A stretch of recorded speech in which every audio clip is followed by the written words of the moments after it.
In this video, we will solve a question on public good. The question is, if xi is the amount of good x consumed by individual I, then x will be a public good if options are if summation of I is equal to 1 to n of xi is equal to x, b is xi is less or equal to x, third is xi is minimum of x1 comma x2 up to xn, and d option is xi is equal to x. Okay, so first of all, what is meant by a public good?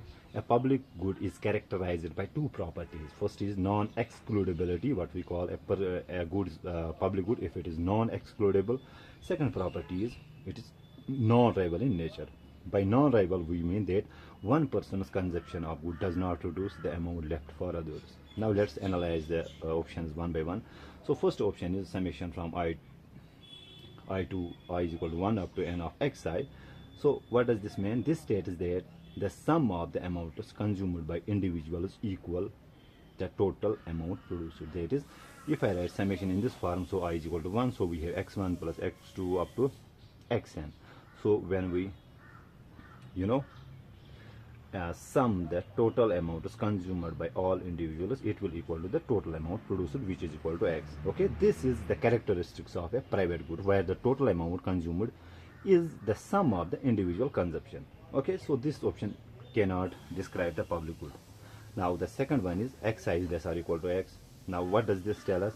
This simply means that the amount consumed by any individual is less than or equal to the total amount of good. This is true for both private goods and public goods, but it does not define a specific nature of the public good. So this is also not correct. Now let us observe the third option, which is xi is the minimum of x1 comma x2 up to xn. Now this is a condition for a specific type of a good, often related to joint production, or where the final outcome is limited by the least amount contributed.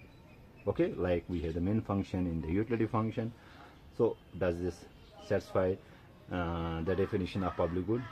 It does not describe at all the public good. Okay, now coming to the third option. Now xi is equal to x. This is the correct condition for a pure public good. What does this tell us? It simply means that every individual I consumes entire amount of good x, and this is true for the public good. This captures the what we call the principle of non-arrival. If every person consumes all amount of public good, we say it is non-rival in nature.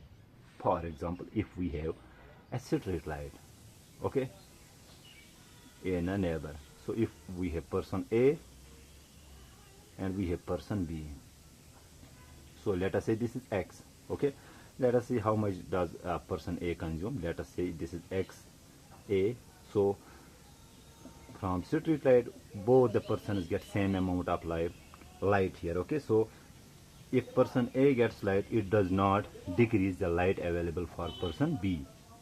Okay, or vice versa. So we say, so xa, the amount of a public good, that is street light in this case consumed by person A, will be equal to the total amount of light, and same is true for person B. He will also consume entire amount of the street light without decreasing the light for other persons. So this in fact is correct. Okay, so I hope I make myself clear in this video. Thank you.